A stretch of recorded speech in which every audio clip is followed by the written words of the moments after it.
আমরা পরিষ্কার রাতের আকাশে প্রায়ই এক উজ্জ্বল আলোকময় বস্তুকে পৃথিবীর ভূপৃষ্ঠের দিকে ছুটে আসতে দেখি, যেটাকে হয়তো আপনারা তারা খসা বা উল্কাপাত বলে থাকেন। কিন্তু এই উল্কা বা উল্কাপাত আসলে কি বা কিভাবে হয় সেটা কি আপনারা জানেন? এই উল্কার সৃষ্টি বা কিভাবে হয়েছে, এই প্রশ্নটি কি আপনাদের মনে কখনো জেগেছে? যদি এই প্রশ্ন জেগে থাকে তো আপনি ঠিক ভিডিওতেই ক্লিক করেছেন।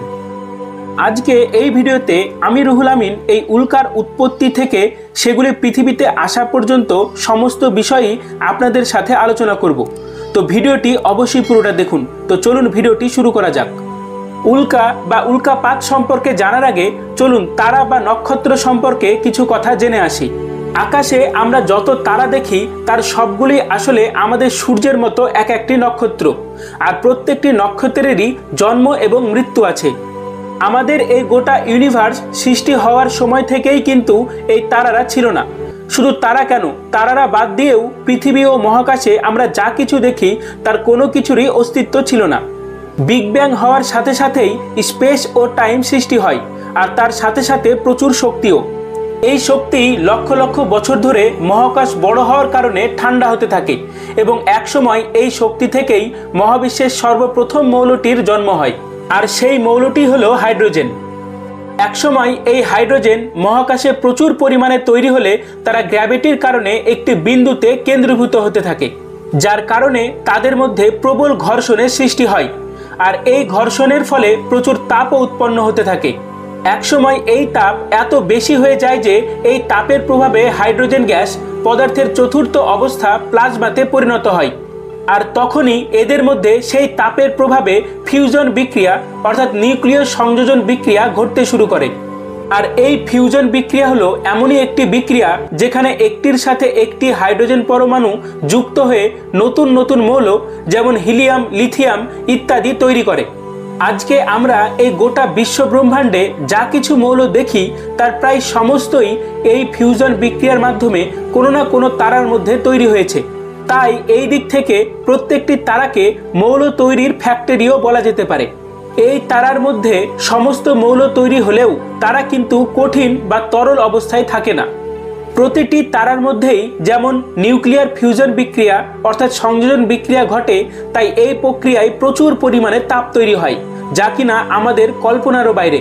এই তাপের প্রভাবে প্রত্যেকটি পদার্থই পদার্থের চতুর্থ অবস্থা প্লাজমা রূপে অবস্থান করে। কোনো একটি তারা যখন ধ্বংস হয় তখন তার মধ্যে হওয়া প্রচণ্ড বিস্ফোরণের জন্য এই প্লাজমা রূপে বিভিন্ন পদার্থ মহাকাশে ছড়িয়ে পড়ে, আর তখনই এই প্লাজমা শীতল হয়ে ছোট বড় অনেক পাথরের টুকরোর মতো খণ্ডে পরিণত হয়, আর এগুলোকেই আমরা অ্যাস্ট্রয়েড বা গ্রহাণুপুঞ্জ বলে থাকি। আর এই গ্রহাণুপুঞ্জগুলোই যখন পৃথিবীর দিকে ছুটে যায় তখন এদেরকে উল্কা বলা হয়।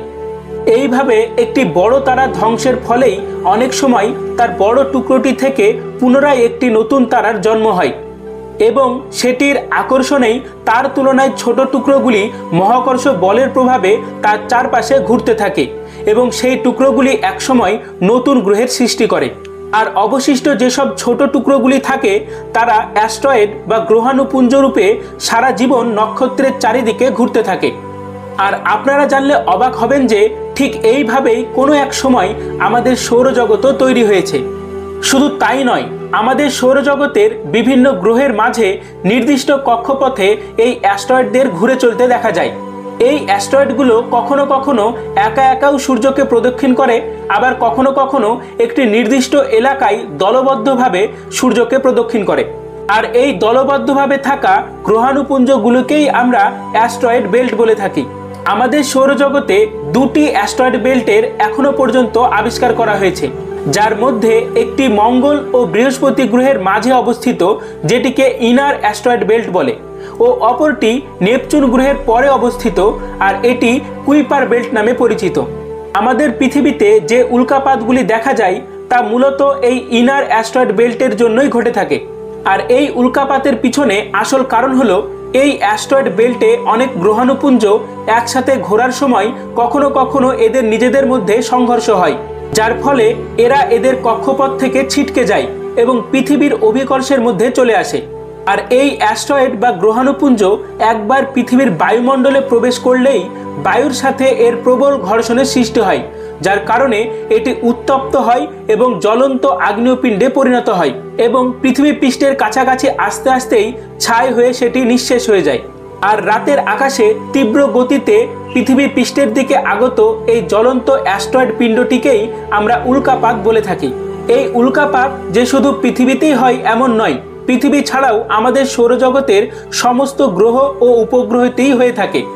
আর তার প্রকৃত উদাহরণ হলো আমাদের চাঁদ। আমাদের পৃথিবীর একমাত্র উপগ্রহ চাঁদের পৃষ্ঠকে ভালোভাবে দেখলে সেখানে অনেক ছোট বড় গর্তের খোঁজ পাওয়া যায়, যেগুলি মূলত এই অ্যাস্ট্রয়েড পতনের ফলেই তৈরি হয়েছে। আর এই দাগগুলিকে আমরা পৃথিবী থেকেও দেখতে পাই, যেগুলিকে আমরা চাঁদের কলঙ্ক বলে থাকি। তো এখান থেকে আপনাদের প্রতি আমার একটি ছোট্ট প্রশ্ন, উল্কাপাত কি শুধু রাতের বেলাতেই হয় নাকি দিনের বেলাতেও হতে পারে? তো সেটি কমেন্ট করে অবশ্যই আপনারা জানাবেন। তো আজকের ভিডিও এই পর্যন্ত।